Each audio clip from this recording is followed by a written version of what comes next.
It's late into the evening. Mark is at a pub with his friends, and then he gets a ding. Pulls the phone out of his pocket. It's just another notification on it from his email. I can ignore that, he says. Puts it away and continues on into the evening. Drinks go past, and he has fun. And then he retires for the night. Little does he know that the next 8 hours will completely derail his life, change it in ways that you cannot imagine. Let's go on. He wakes up the next morning and does his normal routine. He goes on his computer and decides he wants to check his social media because, he's done a few posts last night, you've had a few drinks. We all post stupid things. He goes to log on to Facebook. Access denied. Wrong password. Okay, no worries. Reset password. He goes to his email. Access denied. Wrong password. Okay, a little strange. I'll go to the next thing.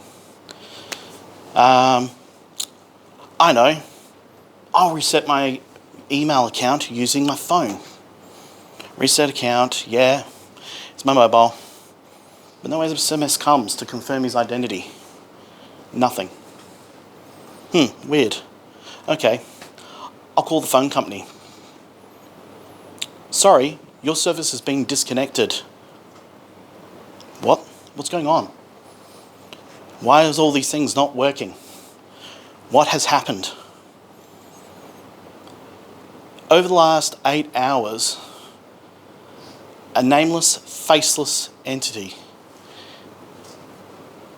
stepped in and took control of Mark's life. They started with his email. His email provider had been hacked. Their credentials leaked online. And this entity took that information, and the very first thing they went for is his social media. They logged into his social media account, reset the password, and gained control. Now they had even more information about Mark's life. They had his date of birth.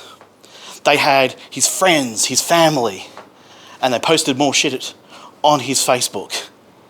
They had the golden nugget of information about Mark.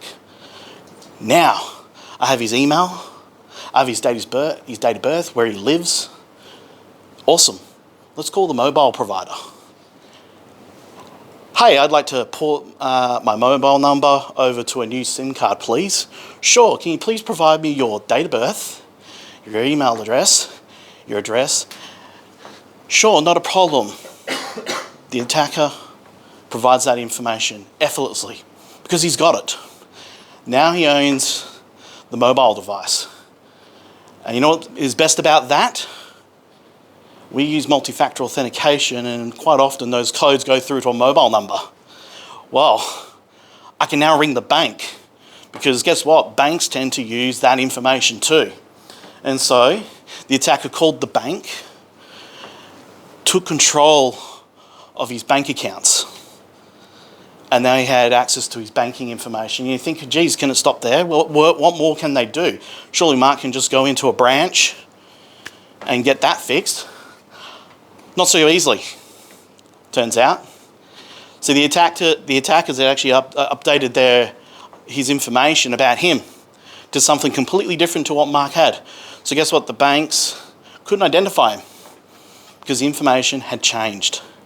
And in that time, the attackers had taken out several large loans, a credit card, drained the money, and now Mark was in severe financial debt because the attackers took advantage of him.